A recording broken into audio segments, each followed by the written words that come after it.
Dear participants, greetings and a warm welcome to this NPTEL course on Contextualizing Gender. Today, we shall have an overview of various topics and essential critical frameworks which we are going to take up over the course of coming weeks and which are fundamental to properly contextualize our study of gender in today's perspective. These frameworks include understanding of the convergence of early feminist criticism with contemporary gender studies. This convergence leads us to queer theory, intersectionality, masculinity studies, post-structuralist and post-humanist approaches to gender. We will analyze and outline not only how the concept of gender has evolved and advanced over the last 50 years, but also how ideas about gender are changing in complex ways and how they are reflective of the new ways of gender identification and gender nonconformity. This course shall equip its participants with necessary tools of critical analysis and also with a comprehensive understanding of gender in all its intricacy. If we look at the word gender etymologically, it has been derived from the Latin word genus. Its origin is also traced to the Middle English gender, a loan word from Norman Conquest era Old French. Both words mean kind or type. Their derivation in turn can be traced to Proto-Indo-European root gen, which is also the source of English words like kin, kind, king, etc. A survey of the literary use of this word shows that it has been in use after the 14th century to refer to femininity and masculinity as sex types. Traditionally, gender has been used as a grammatical term and the masculine as a linguistic term. The concept of gender in the modern sense is a very recent invention in human history. Although the term gender as a synonym for sex has a history that goes back to the early 15th century, prior to the 1960s, it was rarely used in non-grammatical contexts. As an analytic and critical term with reference to sex-related categories, the term gender was introduced into contemporary critical thought by way of sexological sciences. It was in 1955 that John Money, a famous psychologist and sexologist, proposed the concept of a gender role to signify, and I quote, all those things that a person says or does to disclose himself or herself as having the status of boy or man, girl or woman respectively, unquote. He also introduced the terms gender identity and gender role. He believes that gender role is particularly resistant to change. Gender role is acquired in early childhood and may also differ from a person's sex. Muni is one of the first researchers to theorize on the influence of societal constructs of gender on individual formation of gender identity. Robert Stoller further extended the distinction between biological sex and social gender. He challenges the Freudian belief in biological bisexuality and also talks about the diversity within homosexuality. In order to explain why some people felt that they were trapped in the wrong bodies, Stoller in mid-1960s began using the terms sex and gender. Sex in order to pick out biological traits and gender to pick out the amount of femininity and masculinity a person exhibited, which may also be linked with environmental and psychological influences. Separating these two terms, sex and gender, allowed Stoller to explain the phenomenon of transsexuality because the sex and gender of transsexuals do not equate with each other. Along with psychologists like Stoller, feminist critics also found it useful to distinguish between the terms of sex and gender, as it enabled them to argue that many differences between women and men were socially produced and therefore changeable. The terms sex and gender mean different things to different feminist theories, and neither are easy or straightforward to characterize. Therefore, sketching out some feminist history of the terms provides us a helpful starting point. In the second half of the 20th century, largely through the rise of the debates of second wave feminism, gender entered into everyday language. It entered either as a synonym of sex, that is, serving to distinguish individuals on the basis of their reproductive capacities as male or female, or in contrast to set off precisely such organic or biological sex differences from the socio-culturally acquired roles that differentiate men from women in any given society. Second wave feminist criticism in 1950s initiated discussions about the impact of culture in defining gender. Radical second wave feminism was theoretically based on a combination of neo Marxism and psychoanalysis. It was outlined by feminist scholars such as Juliet Michel and Shulamit Firestone. They claimed that patriarchy is inherent to bourgeois society and that sexual difference is more fundamental than the differences of class and race. At the core of this new movement was another significant work, Sexual Politics by Kate Millett, in which she insisted on women's right to their own bodies and a sexuality of their own, a sexuality that is disconnected from the obligation of marriage and motherhood. In the early phase, radical second wave feminism was characterized by a claim for sisterhood and solidarity, despite acknowledging differences among women.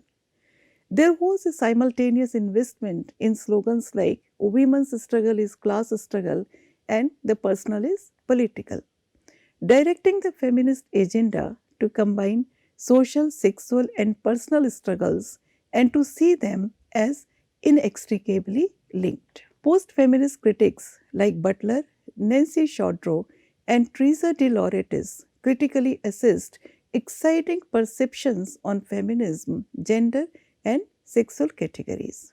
These critics suggested that one's sense of gender identity and gender role significantly mold one's perception of overall identity or sense of self. Nancy Chaudreau remarked that heterosexuality is a compromise, a sexual orientation which has been made primary in the Western culture since the 19th century. Culturally encouraged fairy tales, myths, movies, and books constitute sexual fantasies through language, which are later on individually appropriated to invent and solidify gender stereotypes. Thus, the notions of sexual attraction and attractiveness are constructed historically and cross culturally. One of the primary aims of this course is to strengthen and detail the concept of gender through historical knowledge and theoretical understanding. Let us review the aims and objectives for this course at this point. In this course, we aim to discuss key contributions of critics as they diversely discuss the construction of inequality, reproduction of gender, as well as individual and collective modes of agency and resistance.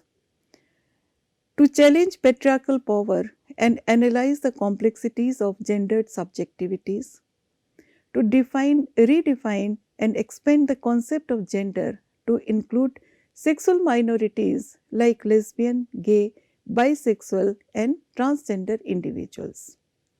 To critically analyze various ways in which gender enters everyday discourse.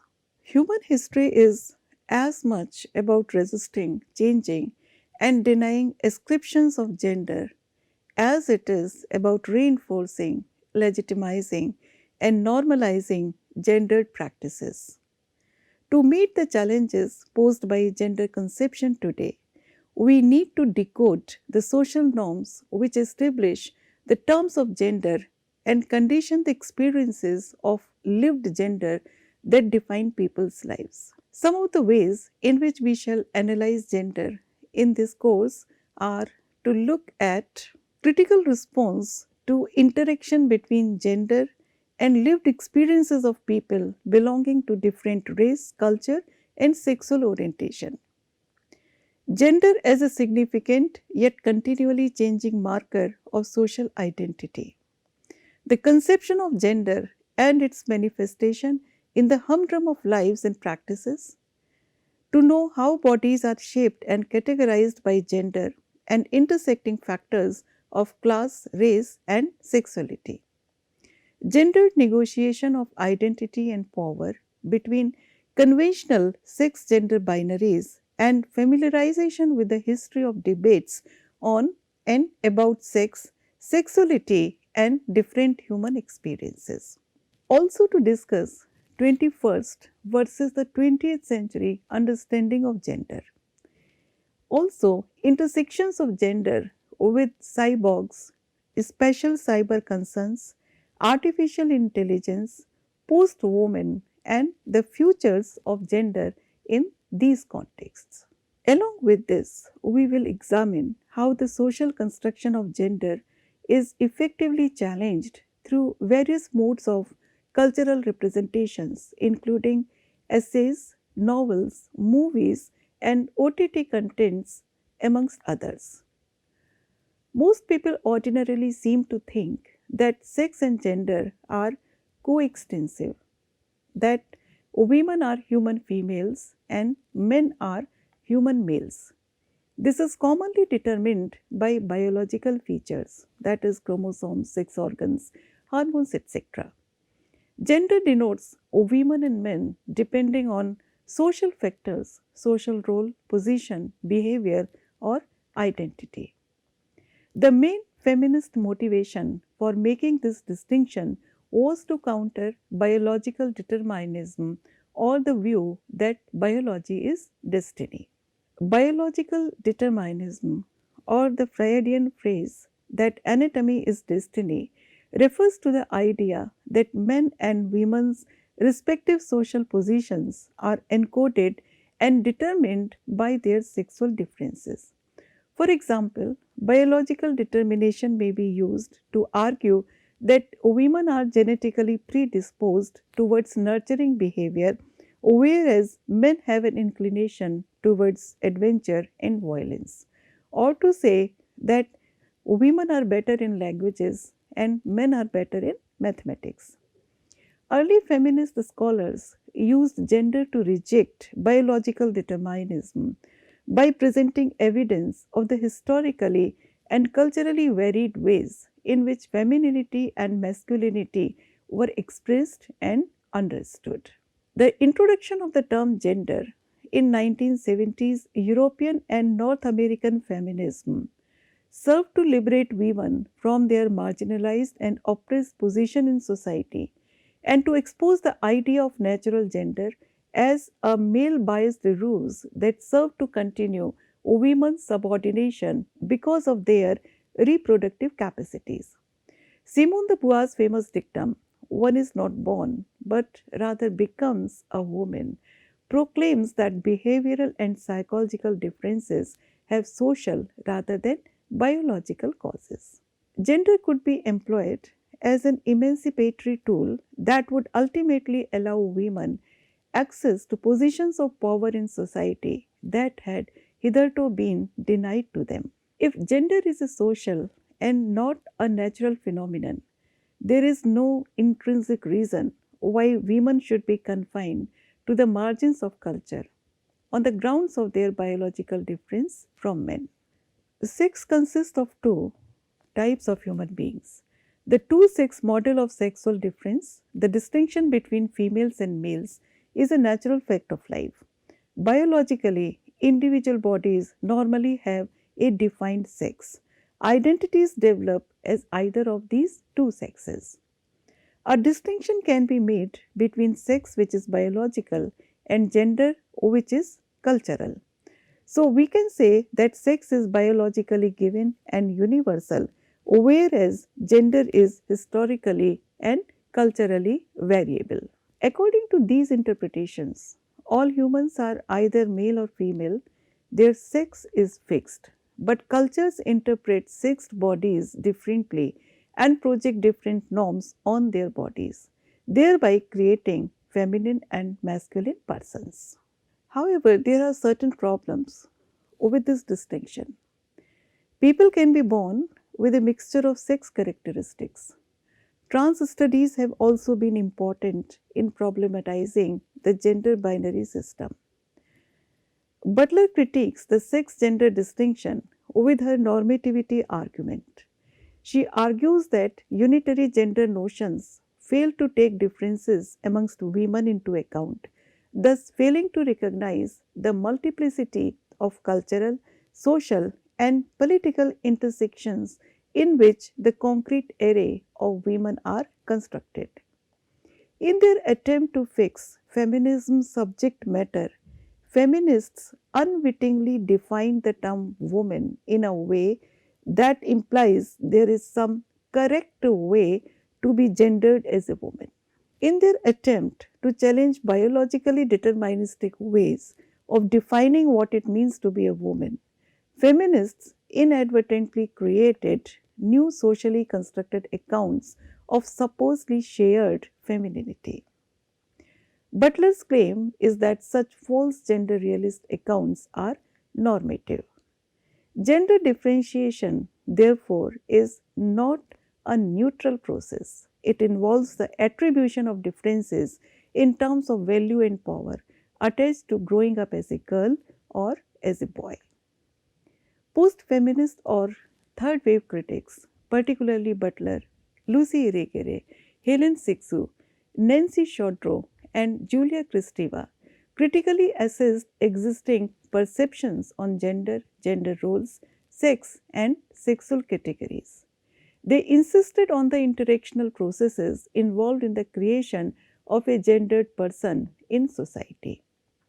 These critics proposed that one's sense of gender identity and gender role significantly molds one's awareness of overall individuality. Traditional mind body dualism has been both a contributing cause and an effect of women's historical subordination.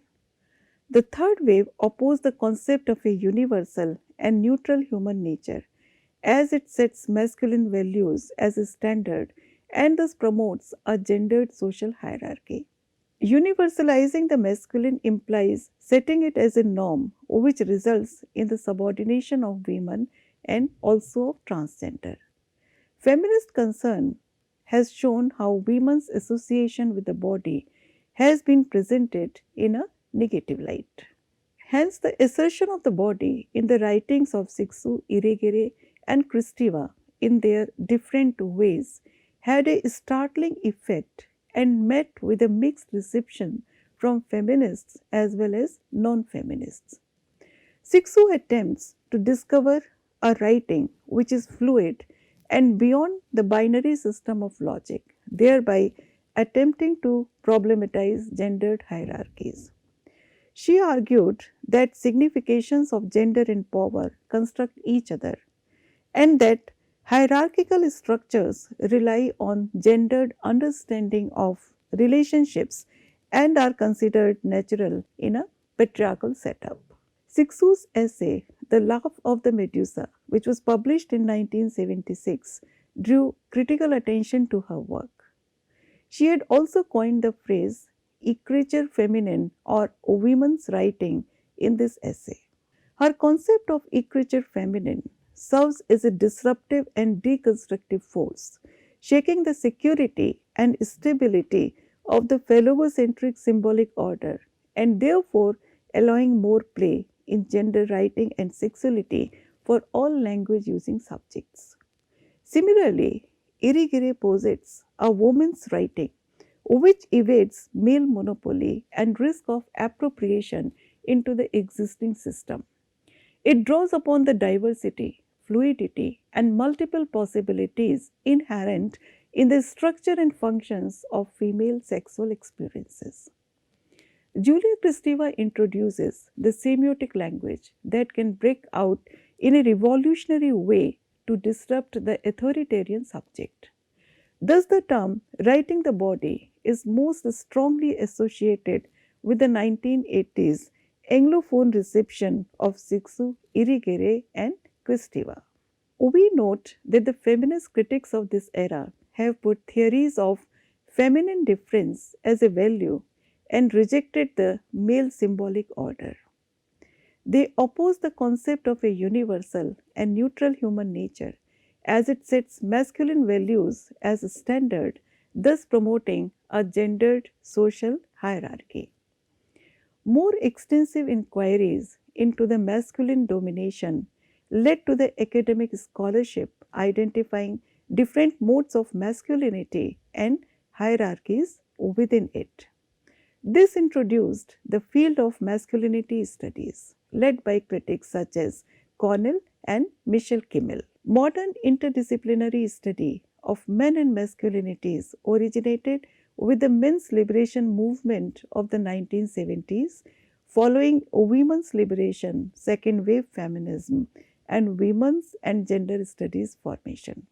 So, masculinity studies is an interdisciplinary field of study broadly concerned with the social construction of what it means to be a man. It studies the social roles and meanings of masculinities. Connell argues that gender relations are power relations. Sex role binarism naturalizes men's domination and women's subordination.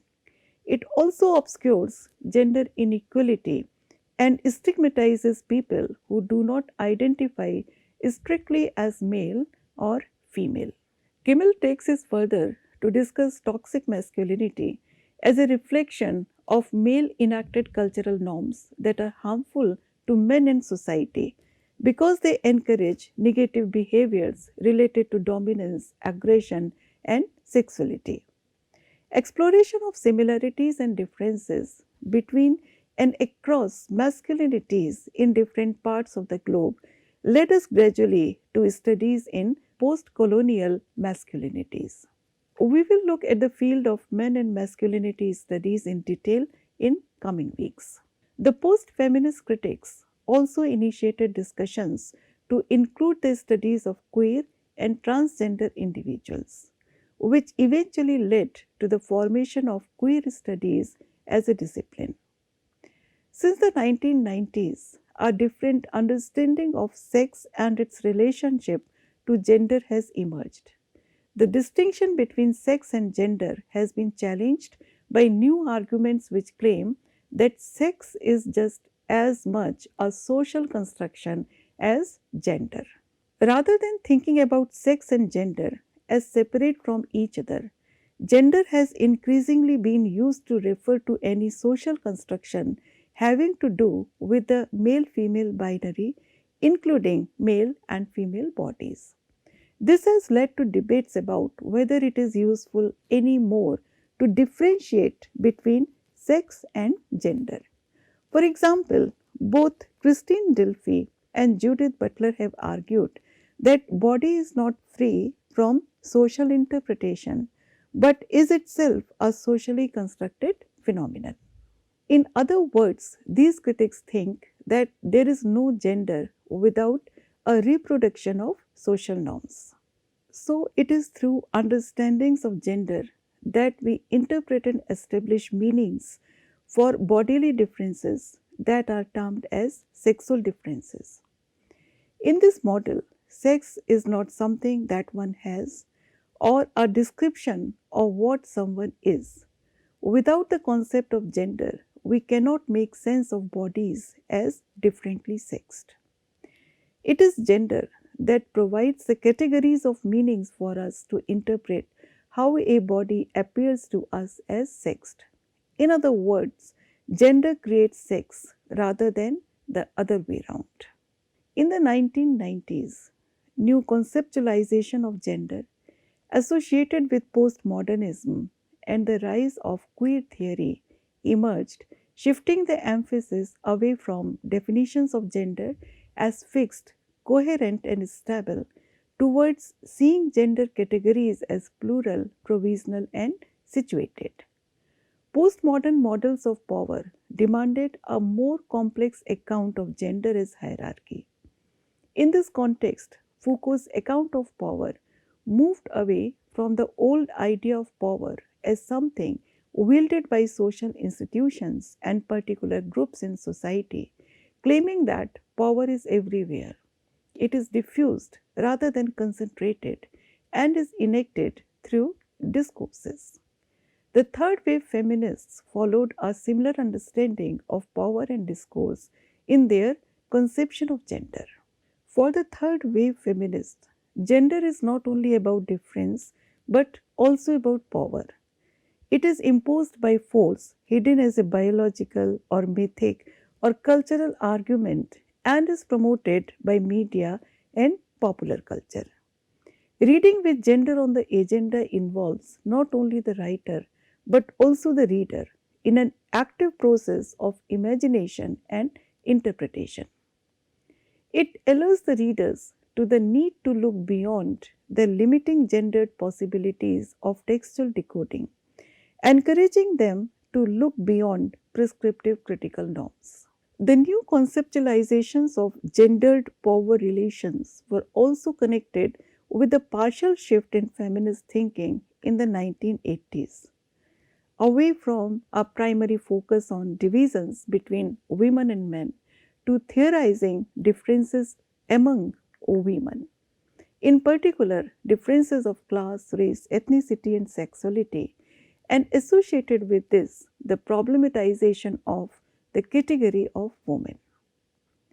What these developments highlighted was the need for theoretical approaches that recognized the complexity of social hierarchies and attempted to theorize the intersections of gender with other social inequalities. Intersectionality thus provides a way of understanding the interaction of different forms of disadvantage and inequality, focusing in particular on the linkages between categories such as race and gender. Intersectionality means more than the sum of the parts, such as the notion that black women are doubly disadvantaged as a consequence of racism and sexism. It represents a move towards more complex models of understanding of how different forms of inequality are rooted through one another. We will discuss intersectionality in detail in the coming weeks. We can say that the post structuralist theories of gender have shaped the 21st century understanding of the concept of gender. The works of Judith Butler, in particular, are associated with the post structuralist theories of gender. Inspired by thinkers like Derrida and Foucault, Butler's work deconstructs several biased notions of gender identity. Her 1990 work, Gender Trouble, has been enormously influential in conceptualizing gender and the development of the queer theory.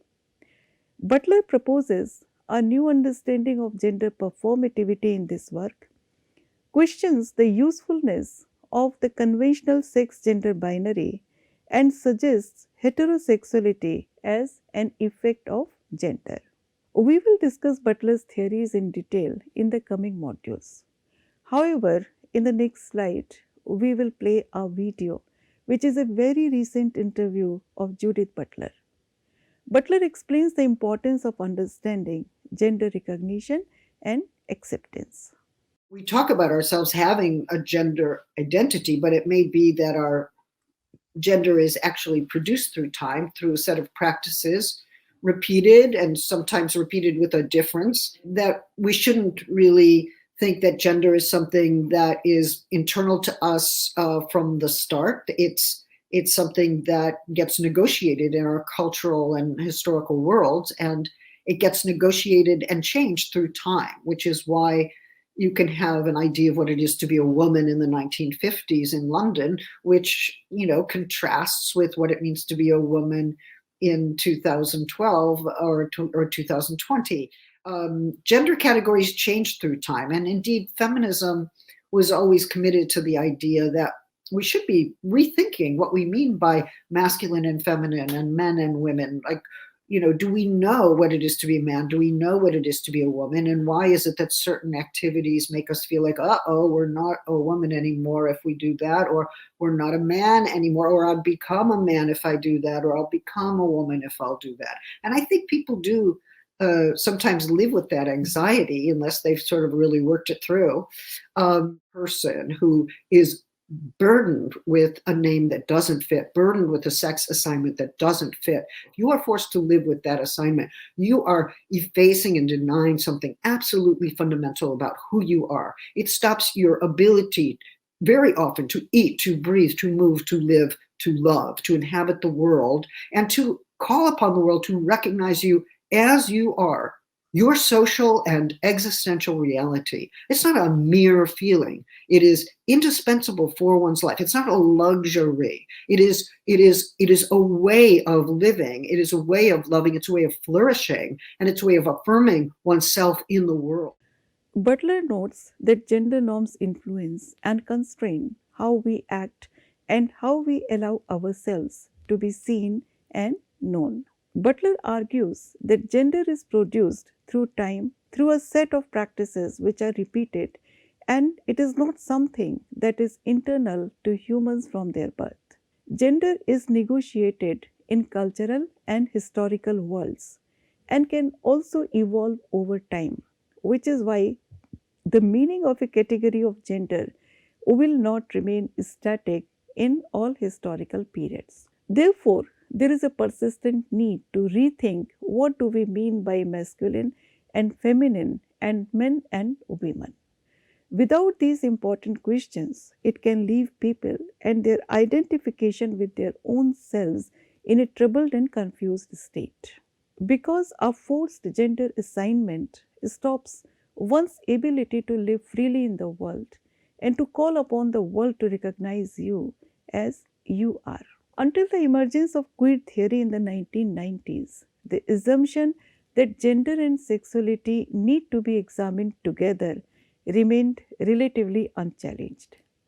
Critical works of theorists such as Teresa de Lauretis, Judith Butler, Eve Sedgwick, and others gave the field an unprecedented legitimacy. Queer emerged as a movement that understood itself as post identity. Queer theorists understood the category of homosexuality as socially constructed and therefore contingent. Whereas gay and lesbian might refer to specific and recognizable sexual identities, queer evinced an exhaustive skepticism about the stability and usefulness of such categories. Rather than affirming gay and lesbian identities, queer focused instead on countering homophobia and at the same time undermining the distinction between the homosexual and the heterosexual.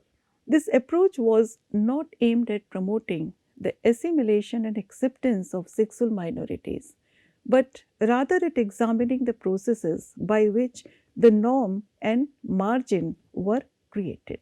We will look at queer studies in detail in coming weeks.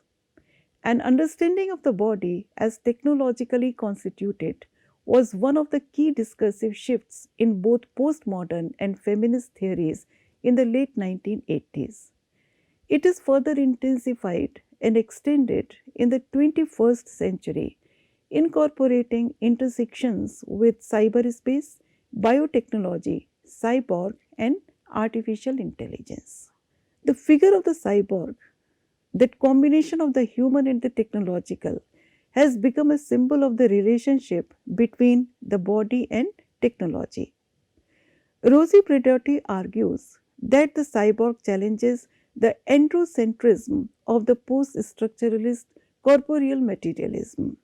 The publication of Donna Haraway's A Cyborg Manifesto in 1985 and her subsequent Simian Cyborgs and Women in 1991 are key points in accounting for a theorization of the body as technology through the meat metal fusion of the cyborg. Haraway uses the cyborg to move beyond the essentialist debates surrounding feminism in the late 1970s, which emphasized the factors uniting all women regardless of race, class, and sexuality. Another critic, N. Balsamo, argues that cyborgs offer a particularly appropriate emblem, not only a postmodern identity, but specifically of a woman's identity. Cyborg identity is predicated on transgressed boundaries. The transgression is contained within its fusion of body and technology, a fusion which allows the prime subjectivity of selfhood to coexist in the same body with the threat of otherness.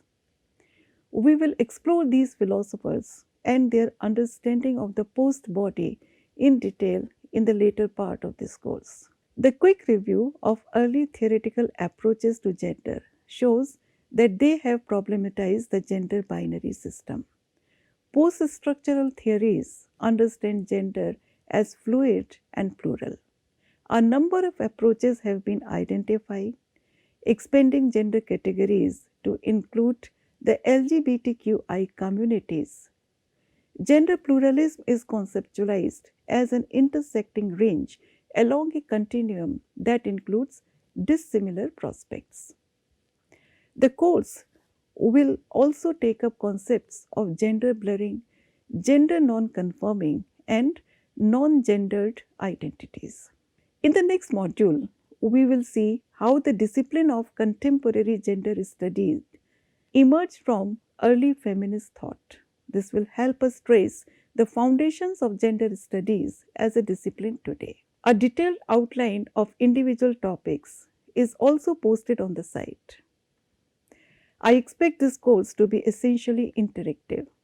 I would welcome as many questions as possible on discussion forums, howsoever trivial or troubling or tricky they may sound to you while posting. Thank you. We'll meet again in the coming module. Stay safe.